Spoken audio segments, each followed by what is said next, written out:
하나님께 경배와 찬양과 박수를 올릴까요?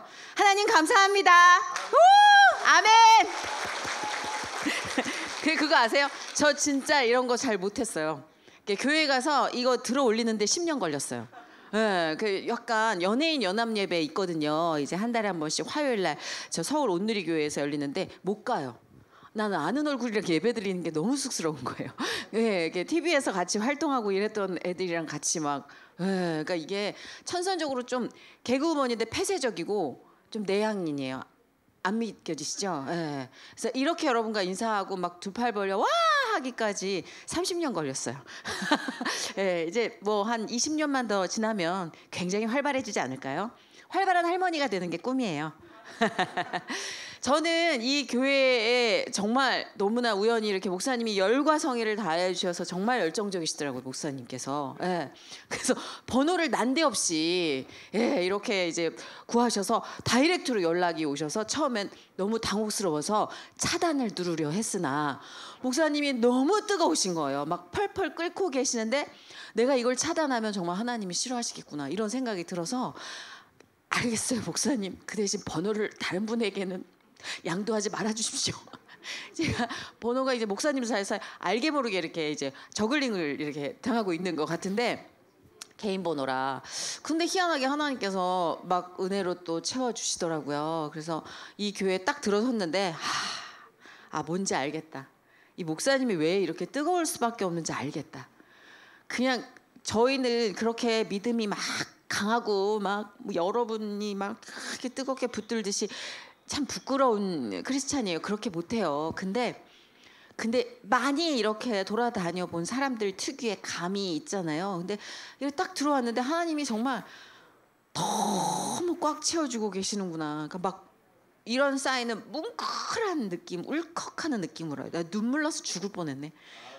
진짜 야 이거 초반부터 눈물 흘리면 안 된다. 참자. 막 울컥했어요. 그러니까 정말 여러분이 얼마나 뜨겁게 얼마나 간절히 하나님께 부르짖고 있는지가 이 미천하고 이 아둔한 딸에게도 느껴져요. 그래서 오늘 이 시간 우리가 왜 만났는지는 우리는 몰라요. 근데 저도 이렇게 왔고 여러분도 바쁜데 정말 다 열일 제쳐두고 이 시간 자리해 주셨고 반드시 여기에 하나님의 뜻이 있으리라 전 믿어요. 네. 보통은 제가 간증이요 시간이 좀 오래 걸리는 타입이에요.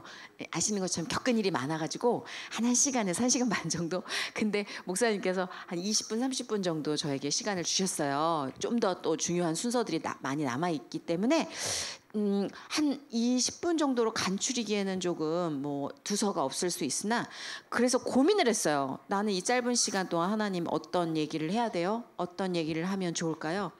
근데 늘 그러듯이 정답은 없어요. 저는 대본도 없고 정말 하나님께서 직관적으로 채워주시는 그 느낌으로 여러분과 함께하기 때문에 사랑을 얘기하고 싶었어요. 사랑 그리고 은혜. 오늘 딱 들어올 때 울컥했던 것 중에 제가 진짜 좋아하는 찬양 모든 것이 은혜. 내 생에 당연한 건 아무것도 없었다는 걸 이제 깨달아가고 가고 있는 즈음에 이 찬양이 계속 매일같이 저한테는 좀 입에 붙는 찬양이었거든요. 그래서 은혜와 사랑 빼면은 하나님과 저와의 관계를 제가 설명을 못하겠어요. 제가 하나님을 만날 때 저도 정말 싫어했고 저희 부모님 특히 아빠를 너무 증오하던 때였어요.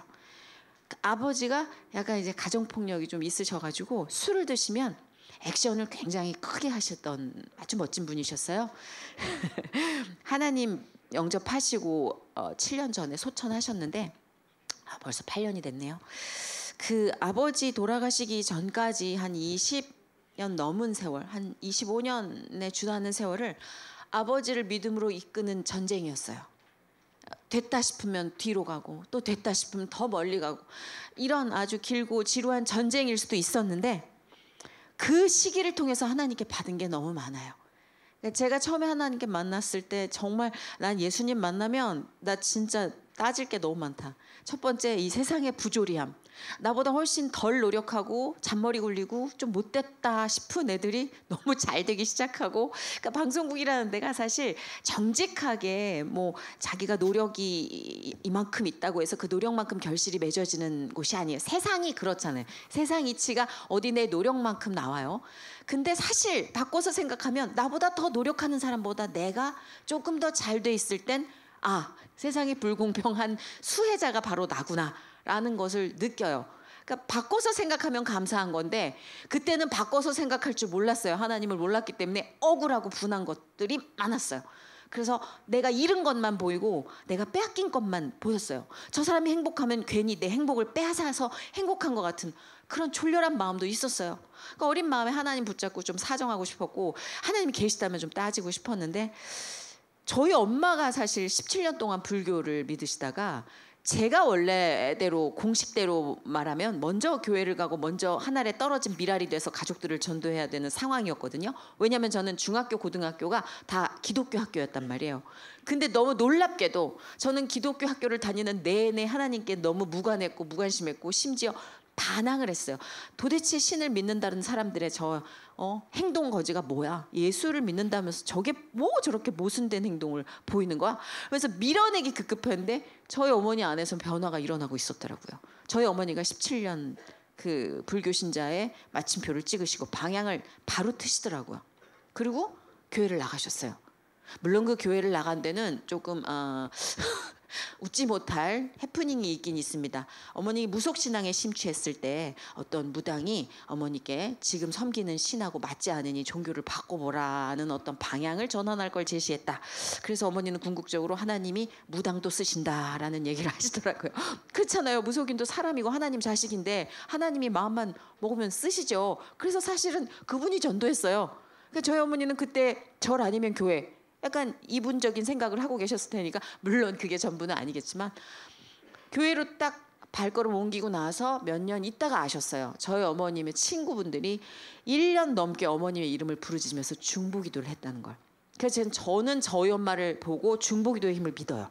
왜냐하면 저희 엄마는 북한보다 더 강했어요. 정말 크리스찬들을 싫어했어요. 모르겠어요. 왜 싫어하는지 모르지만 밀어내기 급급했어요. 그러니까 불안했던 것 같아요. 기독교가 우리 집에 들어오는 순간 우리는 망한다. 왜? 우리는 지금 종교가 다르기 때문에. 뭐 이러던 엄마가 갑자기 예배를 드리다가 새벽 예배로 점프를 하시고 방언 은사를 받으시고 그 다음부터는 개척교회 전도 특공대로 활동을 하시더라고요. 그래서 띠를 매기 시작하시고 노방전도를 나가시더라고요. 그렇게 노방전도를 욕하고 비난하시던 분인데, 다단계냐? 막 이러시던 분인데 그 띠를 두르시더라고요. 근데 그 무렵에 엄마가 아버지까지 이끌고 교회를 나가시더라고요. 그래서 저희 삼남매가 불안해지기 시작했어요. 왜냐하면 엄마 아빠가 사이가 좋지 않아요. 근데 아빠가 엄마 따라 교회를 나간다? 불안의 전조거든요. 이건 뭐 험한 게 하나 올 거다. 네, 역시나 저희 아버지가 교회를 다닌 지 1년도 채 안 돼서 튀어나오셨어요. 근데 교회를 다니다가 섬기다가 튕겨져 나온 아버지의 반발은 정말 예상치 못했어요. 정말 로마군처럼 강했고 너무나 무서웠고 공포스러웠어요.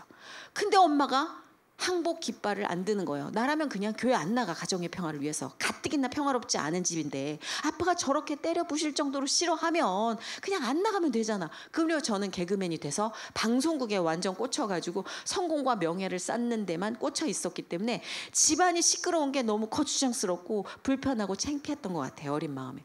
그런 즈음에 엄마한테서 항상 들려오는 건 감사합니다였어요. 그렇게 못 나가게 방해를 당하고 심지어 허리가 꺾이고 쓰러져서도 굽은 허리로 엄마는 거의 기다시피 해서 새벽 기도를 나가시는 거예요. 그러니까 궁금하면서 화가 났어요. 정체가 뭘까? 근데 그 무렵 엄마가 저를 위해서 진짜 눈물로 기도의 성전을 쌓고 있다는 걸 몰랐어요. 어느 날부터인가 굉장히 방송국에서 돌아오는 발걸음이 헛헛해요. 허무해요. 왜? 저는 그 당시에 다른 주님을 섬기고 있었기 때문에 그 주님에 취해가지고 이제 회식 자리나 이런 데 이제 불러다니면, 저 개그맨들끼리 회식하면 너무 웃겨서 자지러져요. 동네에 도라이들은 다 모였으니 거기서 제대로 된 애들이 있겠냐고요. 그러니까 이거 뭐 얘가 설정하면 더 큰 설정을 해서 이게 회식인지 캐스팅 뭐 컨테스트인지, 왜냐면 그 자리가 캐스팅의 기회가 되기도 했기 때문에 잘 보여야 했어요. PD나 힘 있는 선배들한테.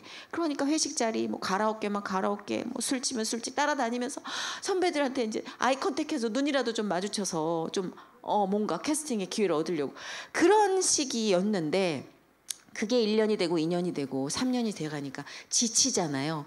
근데 그 지침과 허무함이 너무 크더라고요, 어느 날.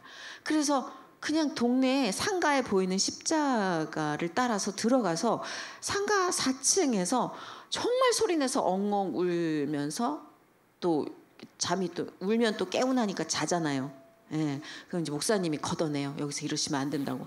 그래서 이제 한 2-3번 걷어내시면 또 거기 따라서 또, 근데 또 그 교회를 또 정이 들었는지 그 교회를 가 속상하며, 그래서 주 1회나 월 2회 정도는 거기 가서 그렇게 울었던 것 같아요.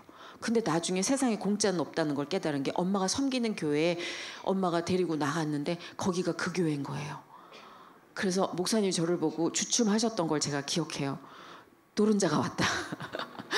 근데 오자마자 애가 자, 막 상모들 얘기하면서 그러니까 많이 시험 들으셨을 거예요. 그래서 엄마 따라 사실은 새벽 기도를 먼저 나갔어요. 궁금했거든요. 왜 저럴까? 그러니까 그게 크리스찬의 기본 설정값인 걸 그때 몰랐어요. 지금도 우리는 많은 걸 보여주고 싶어 하잖아요. 저도 기도해요. 하나님 좀 더 잘 돼야지 간증이 풍부해지고 풍요로워지지 않겠어요? 뭔가 내가 하나님 믿고 더 잘 된 걸 보여드려야 은혜가 되지 않겠어요? 근데 정말 그 마음속 깊은 곳에서 그런 울림이 있어요. 진짜 그래? 진짜 돈 많이 벌고 명예롭게 올라갔을 때 너는 정말 행복했어? 너는 모든 것이 더 채워지는 듯한 만족함을 얻었어? 100% 네 인생이 가득 찼다는 행복함을 너는 얻었니? 내 딸아? 하나님 질문이 들려와요. 올라가 봤거든요. 누려도 봤거든요. 근데 욕심이 떨어지질 않아요.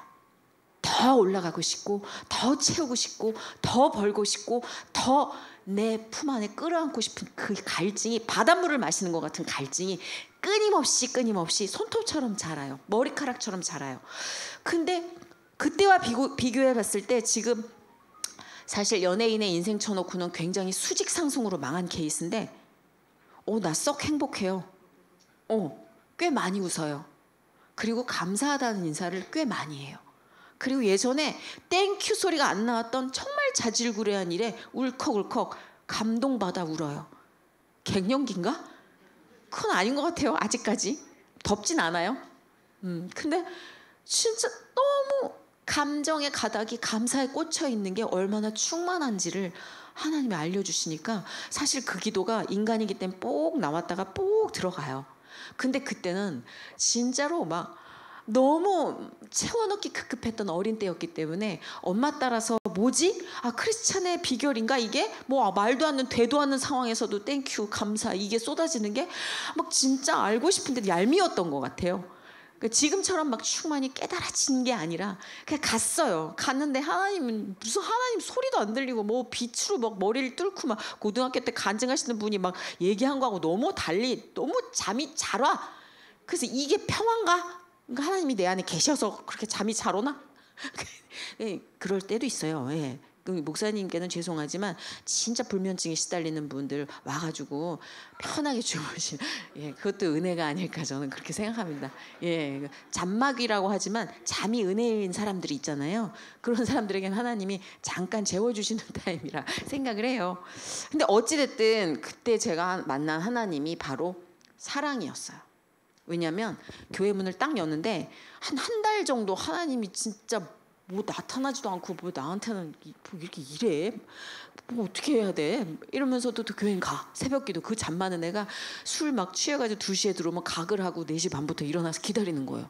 그건 제정신이 아니었던 것 같아요. 진짜 이끄시지 않으면 새벽 성전도 우리 마음대로 못 쌓는 것 같아요.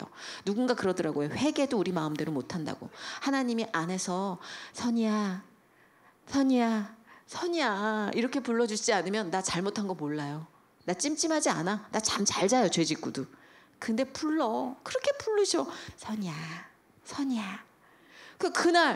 그날 그 부르심이 한 달 만에 있었어요. 문을 딱 여는데 눈물이, 경험하신 분은 알죠. 이게 아가야 뭐 누구야 아무개야 부르는 게 아니라 눈물이 나요. 이게 열자마자 이게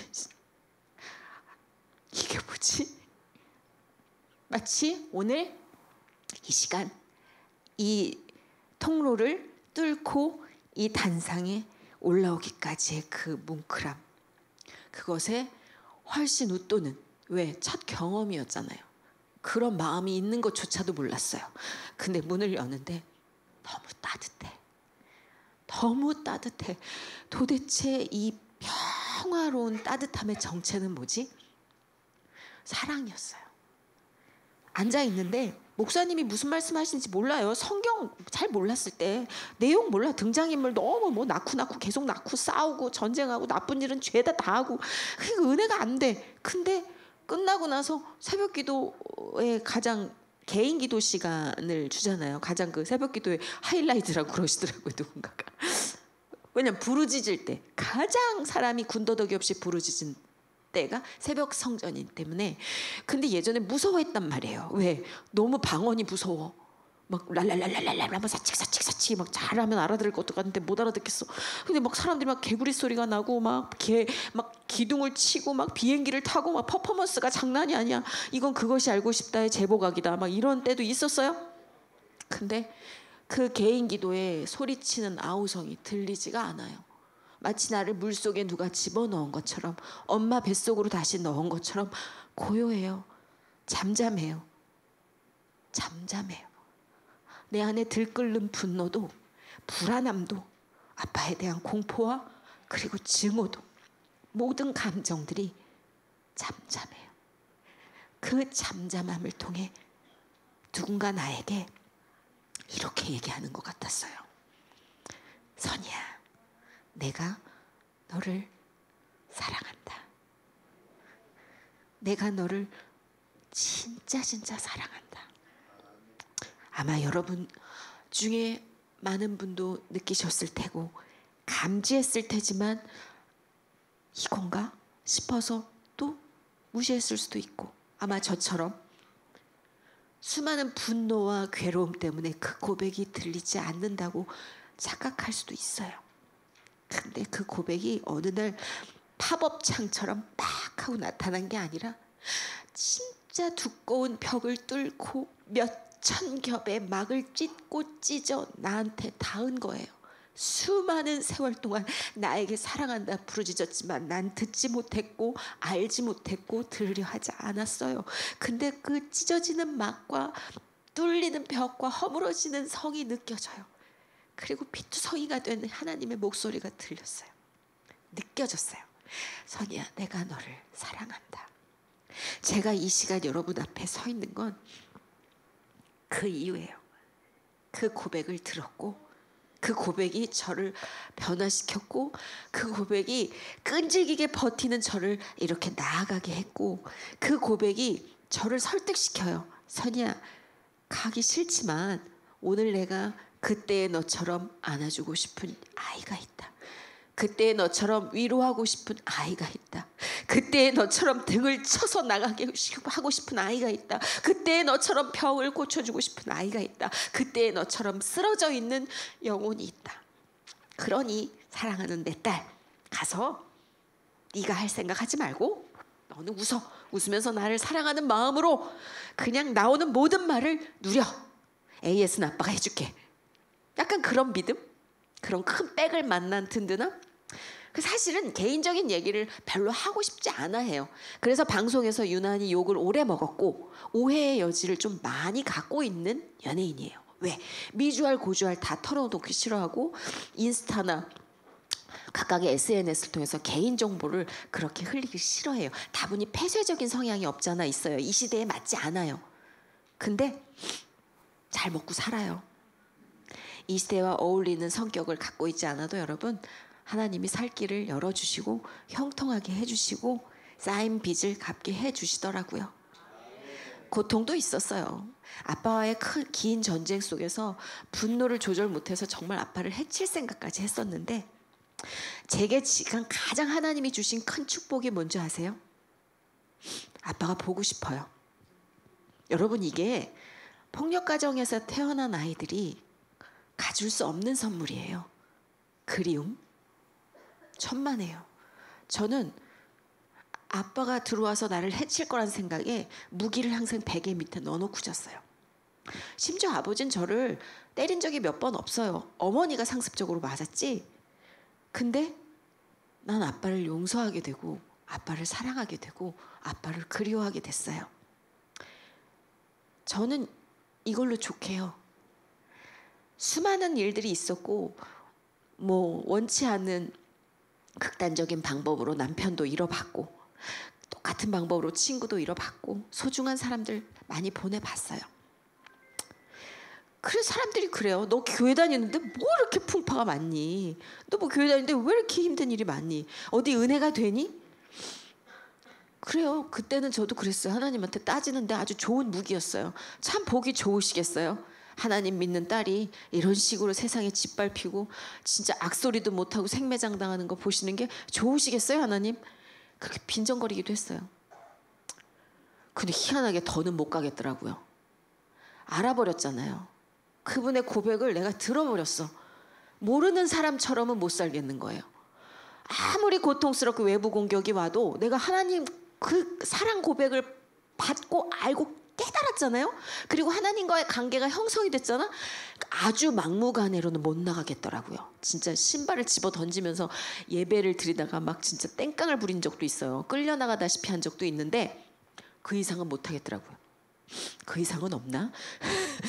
근데 어찌됐든 저를 해치는 일 또한 진짜 눈치가 보이더라고요. 어느 순간부터는 약구로 막 진짜 술로 막 저를 괴롭혀도 봤는데 그게 어느 순간 너무 이분이 가슴 아파하는 게 느껴지는 거예요. 너무 이분이 통곡을 하고 울고 있는 게 느껴지는 거예요.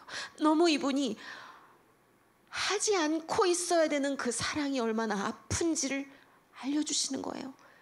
내가 다 치워주고 싶고 다 부숴주고 싶고 내가 네 앞길에 꽃만 뿌려주고 싶은데 내 딸아 그렇게 못해.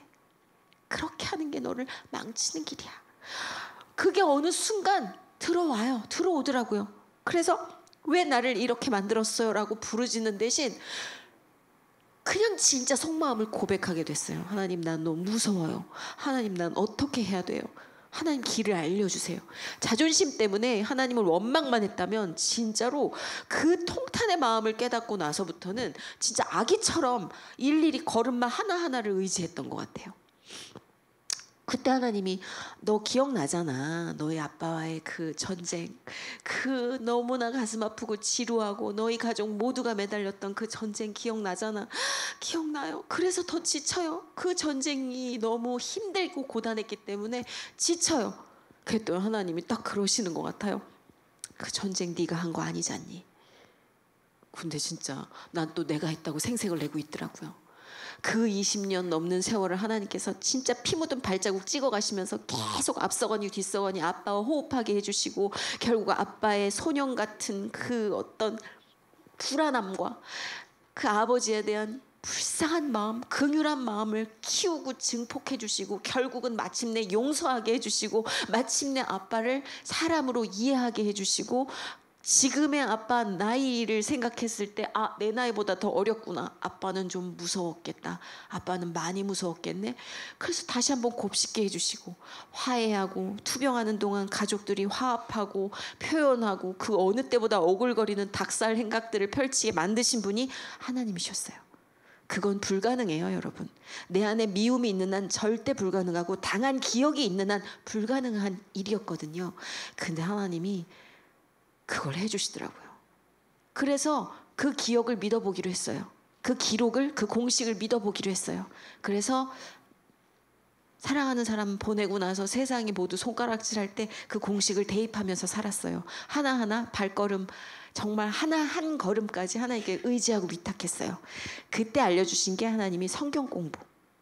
성경을 이해하지 않고 네가 멋대로 네가 원하는 고기만 뜯어 먹었기 때문에 너 잘 삐지는 거야.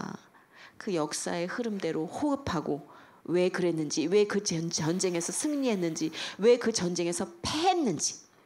이겨야 은혜라고 생각하는 모든 전쟁에서 가끔은 패배할 때 그게 하나님이 내린 벌이라고 생각해왔어요. 근데 전쟁에서 패하는 게 얼마나 큰 축복인지를 알려주시더라고요. 때로는 그 전쟁에 참가하지 않는 것조차, 멈추는 것조차 하나님께서 그 진리의 말씀을 어떤 식을 통해서, 사람을 통해서든 말씀을 통해서든 또한 여러 가지 공동체 모임을 통해서든 그걸 깨닫게 해주시더라고요. 그래서 사실 저는 그 사랑의 완성된 작품이 아니라 그 사랑으로 지금껏 진행 중인 작품이에요. 그래서 제 신앙도 완결되지 않고 저는 언제든 괴물이 될 수 있어요. 또 하나님을 찌를 수 있어요. 저는 알아요. 제 욕심이 또 저를 먹어버릴 수 있어요. 그래서 부디 하나님 하고 매일같이 하루 세 끼, 두 끼, 뭐 하여튼 우리가 먹는 끼니만큼 자주 기도드리는 건 부디 제 욕심이 제 믿음을 이기지 않게 해주세요.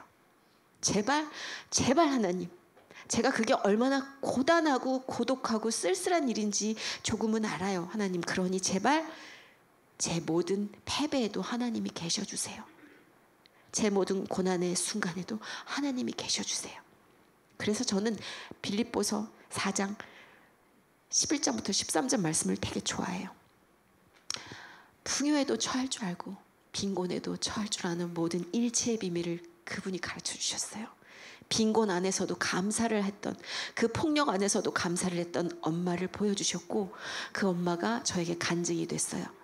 그래서 감사가 떨어지지 않는 한 어떤 외부의 변화든 어떤 공격이든 그 감사가 내 맷집이 되어줄 거라는 걸 하나님이 알려주셨어요. 그래서 이 시간 저는 끊임없이 내 생활 곳곳에 안 보이는 데에 숨겨져 있던 감사를 캐냅니다. 감사를 캐내는 일은 저를 살리는 일이거든요. 이 시간 여러분을 만나서 첫사랑을 다시 기억하게 해주신 하나님께 감사하고 여러분의 뒷모습을 통해 은혜 받게 해주시고 이렇게 운집돼 있는 여러분의 그 뜨거운 열정과 그 마음에 제 마음을 움직여주시는 그분의 모든 디렉팅, 이 연출에 너무 감사해요. 하나님은 한 번에 한 사람만 살리지 않는 분인 것 같아요. 오늘 이런 만남이 어떤 결실을 맺게 됐는지는 모르지만 여러분이 살면서 어떤 일을 만나든 그분은 여러분을 사랑하십니다. 여러분이 아무리 몇만 겹의 이불 같은 벽을 쌓아놓을지라도 그분은 다 찍고 결국은 여러분 그 사랑을 여러분 심장 가장 안쪽까지 가지고 오실 거예요. 피투성이가 된 모습으로 오실 겁니다. 절대자이며 모든 것이 가능한 그분이 정말로 너무나 초라한 말 구유에서 태어나 정말로 비참한 십자가의 죄인으로 돌아가셔 또 부활하시기까지 그 일반적으로 믿어지지 않는 그 모든 여정이 마음속에서 한 번에 믿어지는 그 순간이 올 거라고 저는 믿어요. 그래서 그 사랑을 잊지 마시고 그 사랑에 대한 기대를 떨어뜨리지 마시고 여러분의 일상 모든 호흡에서 승리하시기 바랍니다. 짧은 만남이었지만 더 디테일한 내용, 정말 넷플릭스로 치면 시즌 7까지는 갈 수 있는 기나긴 이야기가 있습니다만 우리가 오늘만 살고 죽을 건 아니잖아요. 또 하나님이 인연을 만들어 주시면 뭐 내후년 이맘때에 제가 올 수도 있지 않겠어요?